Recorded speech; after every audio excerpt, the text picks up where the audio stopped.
2022년 4월 7일 루이지애나주 데리더 경찰서에 한 통의 신고 전화가 걸려왔습니다. Florida 911, where's your emergency? Hi, I need to report a crime. Hey, what's the address? 265 Northridge Drive, in DeRidder, Louisiana. Stay on the line while I get DeRidder. Please hold with us. Thank you.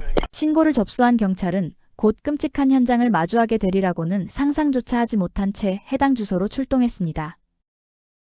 You all right, babe? The door was locked in the room. And Okay, can you sit right here for me? 이 아이들은 28세 애슐리 P씨의 두 딸입니다. 그리고 집안에는 2명의 아이들이 더 있었습니다. eggs were burning and she's in there. Here, come right No, here. I don't want to go. Come here, stay in here, stay in here.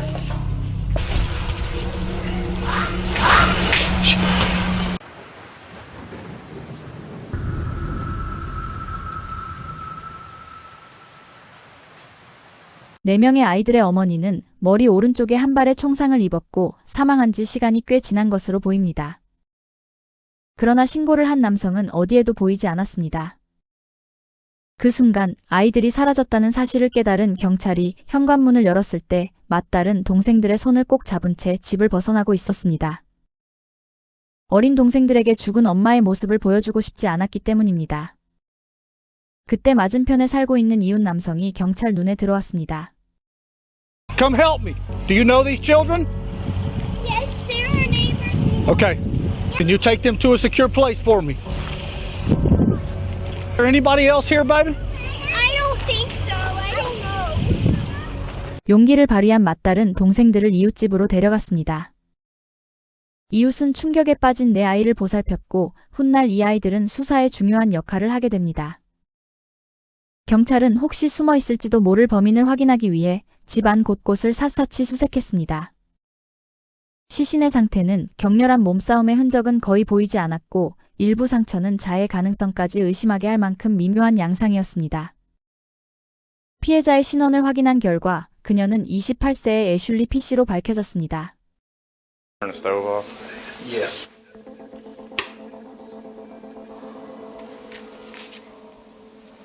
Ashley Fish. Nobody else.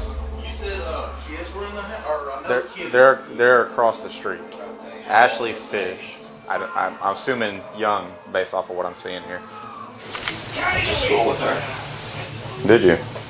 Yeah. So she's from East Beauregard? Yeah. 그 이름을 듣는 순간 담당 형사는 고등학교 동창이었던 그녀를 즉시 알아보았습니다. She's your age though, or? Yeah. We graduated together, so we're about the same. 애슐리는 데리더 지역 주민으로 고등학교 시절에 연인과 결혼한 뒤 떠났다가 최근 텍사스에서 다시 루이지애나로 돌아온 상태였습니다. 친구의 죽음에 얽힌 진실을 반드시 밝혀내겠다는 결심과 함께 형사는 이웃들을 찾아 추가 정보를 수집하기 시작합니다. 한편 다른 경찰들은 주변 CCTV 영상을 확인하며 사건 당시 애슐리와 아이들 외에 집안에 있었을지도 모를 인물을 추적했습니다. Yeah, you can ask me anything, but I really didn't see anything. The only one that saw anything was my son. Your son, the one that was mowing. He was mowing out here. 그때 이웃 남성의 아들이 걸어왔고 형사는 보고 들은 게 있는지 물었습니다. So I was just mowing the lawn, and then I saw like the car of the owner or whatever leave. 아들은 검은색 트럭이 현장을 떠나는 모습을 보았다고 말했습니다. 이후 경찰이 인근 이웃의 보안 카메라 영상을 확인했고 9.11 신고가 접수되기 불과 몇 분 전 검은색 트럭이 애슐리의 집을 떠나는 장면을 포착했습니다. 운전자가 누구인지 확인하기 위해 노력하고 있는 형사에게 맞은편에 살고 있는 여성이 다가옵니다. Is she alive? No, she's not. Was she shot? Yes. She was out here earlier when about 5 o'clock or so. I saw her out here. Everything seemed fine. There was a truck. She has a significant other.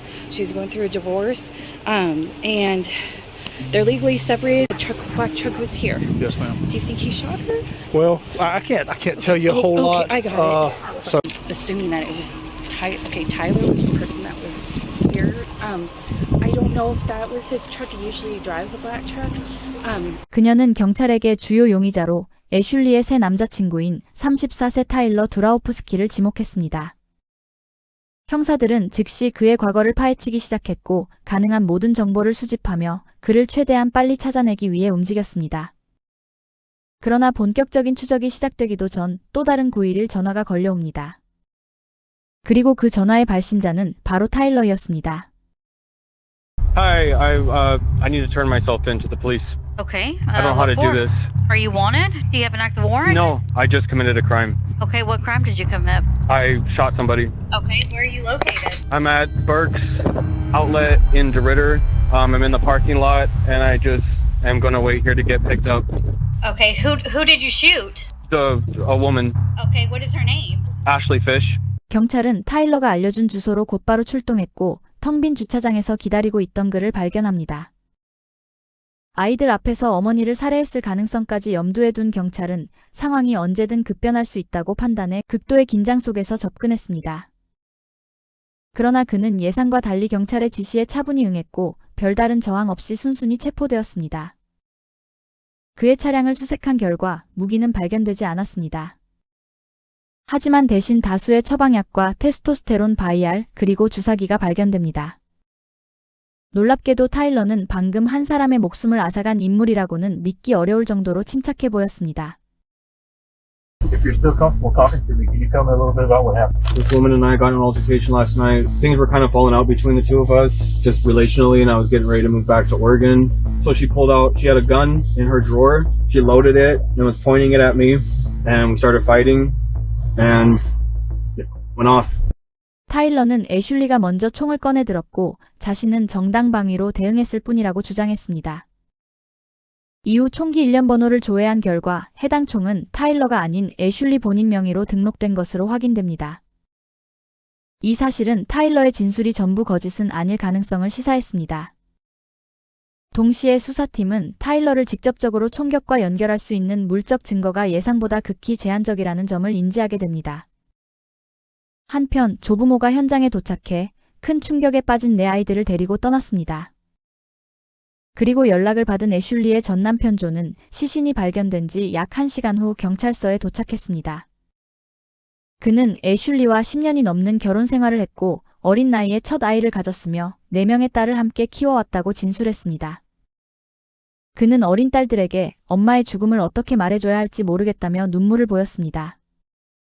I see that he's calling. What runs through my head is great. We got some bull crap. We got some bull crap. They're in some kind of argument, and they're trying to drag me into this, and I don't want to be part of y'all's drama. I don't want to be part of y'all's drama. Nothing in the past has ever felt like there was anybody in danger. My kids never tell me anything's going bad around the house, so I'm not really feeling too in it. And through all this time, you know, I text back, I'm not trying to get in y'all's drama. That's when she texts, he won't leave, I know. As soon as I got that, when I actually looked and seen that he's not leaving, I called. She's like, hello. And the first thing I go, what's going on? He's mad because he's got to leave. And I said, are my kids okay? Are my kids safe? She said, yes. Because I was a little concerned, but I wasn't like super, I'm just ready for him to leave, like hung up. And then I texted her, said, talk to my kids please at 6:55. I just couldn't get a hold of her, and I was like, this is weird. This is just, you know, it was just odd. 존은 애슐리가 누군가에게 해를 가할 사람이 아니라는 점을 강조하며 반드시 진실을 밝혀달라고 형사에게 부탁한 뒤 경찰서를 나섰습니다. 한편 경찰은 애슐리의 가족들을 불러 진술을 받기 시작했고 가족들 모두가 타일러를 극도로 불신하고 있었다는 사실이 드러났습니다. 그들은 언젠가 타일러가 감정을 억누르지 못하고 폭발해 애슐리를 해칠지도 모른다는 두려움을 느꼈었다고 말했습니다. I did threaten him. You know, I wanted him to leave. Get out there. Leave the girls alone. You know, I said I'd just shoot you. You know, but I didn't. You know, thoughts crossed my mind hundreds of times now. You know, if I'd have carried that out, I know it's bad, but they'd had the mama. 애슐리의 언니 역시 동생이 수상한 남자와 사귀고 있다는 말을 듣고 걱정이 되어 직접 애슐리의 집을 찾아갔다고 합니다. Like, you know, hey Tyler, nice to meet you and whatnot. And he just goes straight in the door and picks up Ashley's guitar and goes and hikes his leg up on the damn trampoline and starts looking at the moon and playing guitar. And I'm like, Ashley, what in the f*** is he doing? can we just go inside? I don't want to hear this prick playing or something. You know, just something. He stops and he come over there to pull us apart. And I just rear back and punched him in the side of the head. I told her he needs to go. You know, you need to get this done and get it done. Get him on the road. You know, last couple of weeks she told me she had made her decision. He did have to go, and this time it was for good. She said, I will be alone.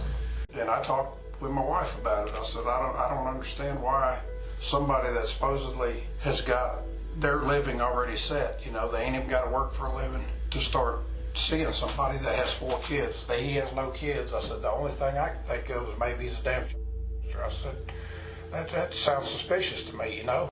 모두가 타일러를 걸어다니는 시한폭탄과 같다고 표현하며 그가 애슐리를 죽인 게 틀림없다고 말했습니다. 하지만 타일러는 정당방위를 주장하고 있었고 그가 애슐리를 고의적으로 죽였다는 것을 입증할 만한 물질적 증거는 아직 발견되지 않았습니다. 물론 그의 차량에서 발견된 물품들은 결코 가볍지 않았습니다. 감정, 판단력, 공격성을 변화시킬 수 있는 다수의 약물들이었습니다. 하지만 이런 정황만으로는 부족했습니다.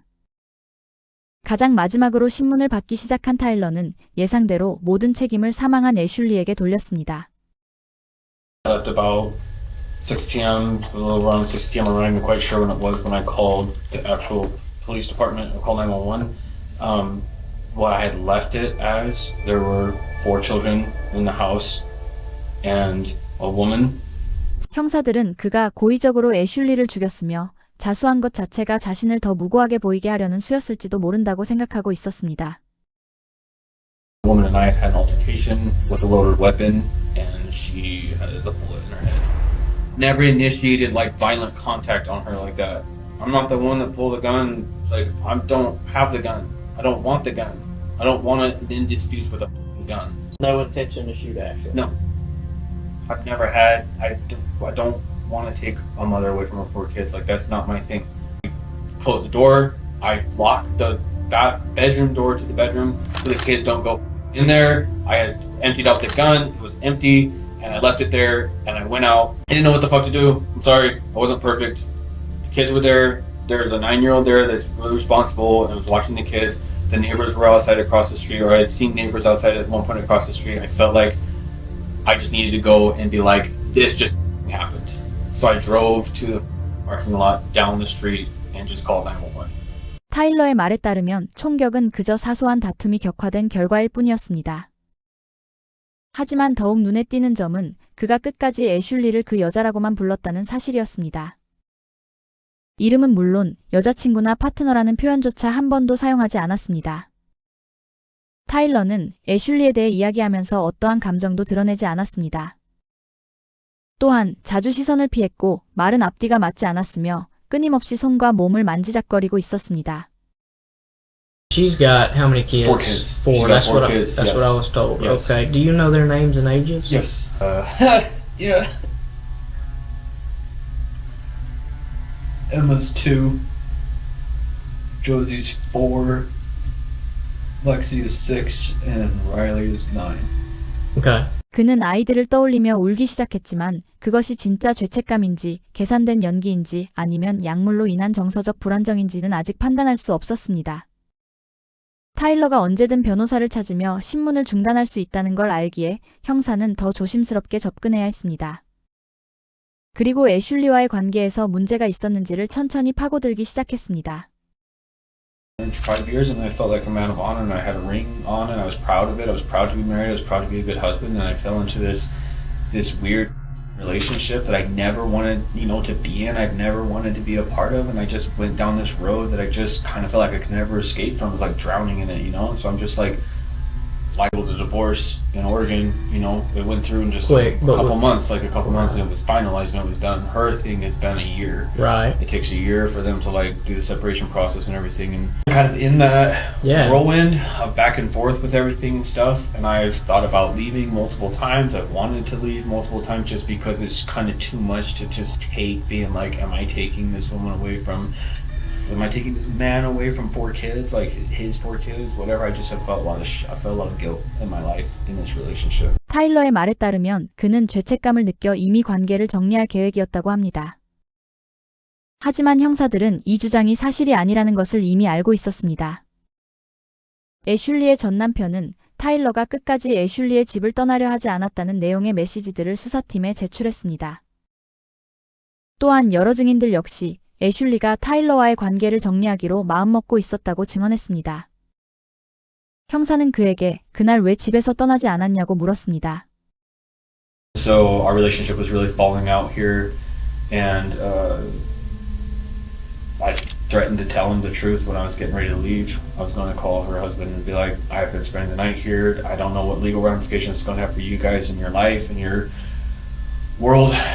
애슐리와 존의 양육권 합의에 따르면 가족이 아닌 다른 남성이 아이들이 있는 집에서 하룻밤을 묵어서는 안 되었습니다.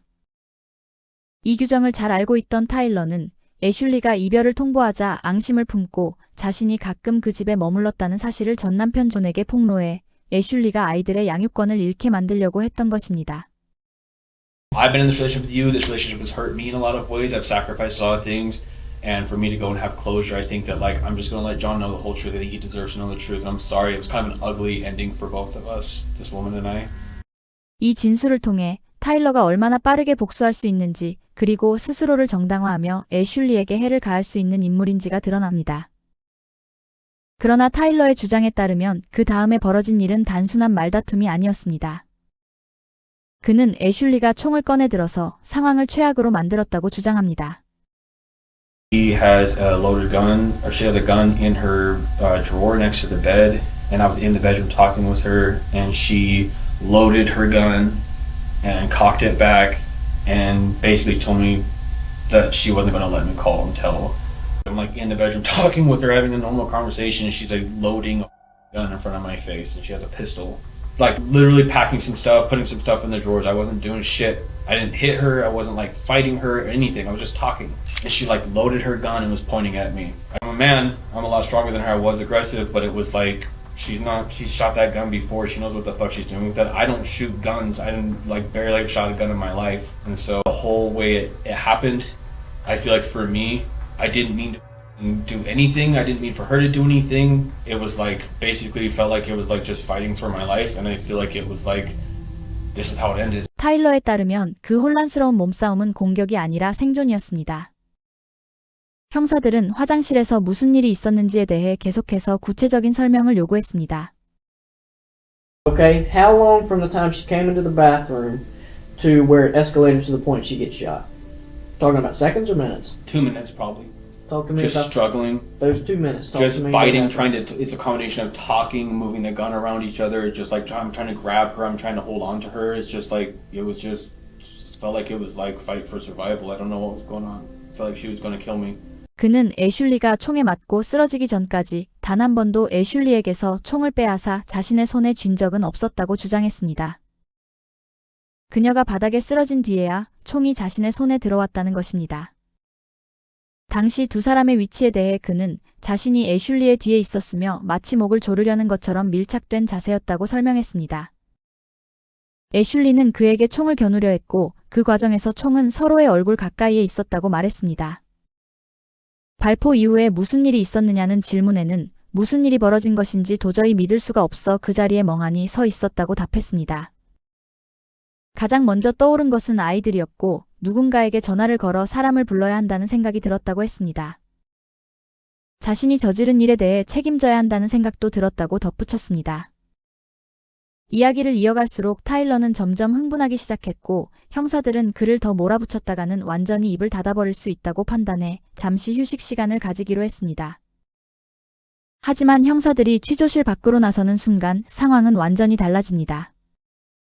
타일러의 진술을 정면으로 반박하는 새로운 증거가 도착한 것입니다. 타일러는 애슐리가 총을 들고 있었고 그 무기를 두고 몸싸움이 벌어졌다고 주장했습니다.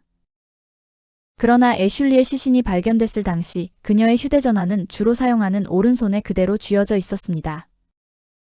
이는 그녀가 총을 들고 있지 않았다는 것을 의미했습니다. 이어 결정적인 증거가 드러납니다. 애슐리의 머리카락이 총열 내부에서 발견된 것입니다. 두개골 골절 양상과 함께 분석한 결과 총은 발사 순간 그녀의 피부에 강하게 밀착된 상태였던 것으로 밝혀졌습니다. 이것은 정당방위가 아니라 냉혹한 처형에 가까운 상황이었습니다. 그리고 바로 이 증거가 형사들이 필요로 하던 결정적 단서였습니다. 증거를 손에 쥔 형사들은 다시 취조실로 들어가 이를 제시하며 타일러를 강하게 추궁했습니다. 그 직후 타일러는 변호사가 올 때까지 더 이상 질문에 답하지 않겠다고 말했습니다. 하지만 모든 증거가 그에게 불리하게 쌓인 상황에서 타일러는 결국 2급 살인과 아동 유기 4건 혐의로 기소됩니다. 재판에서 그는 끝까지 정당방위를 주장했지만 주 정부가 제시한 증거는 압도적이었습니다. 결국 모든 혐의에 대해 유죄 판결이 내려졌고 2004년 3월 타일러는 가석방 없는 종신형을 선고받았습니다. 영상 제작에 힘을 보태주실 분들은 구독, 좋아요, 알림 설정 부탁드립니다.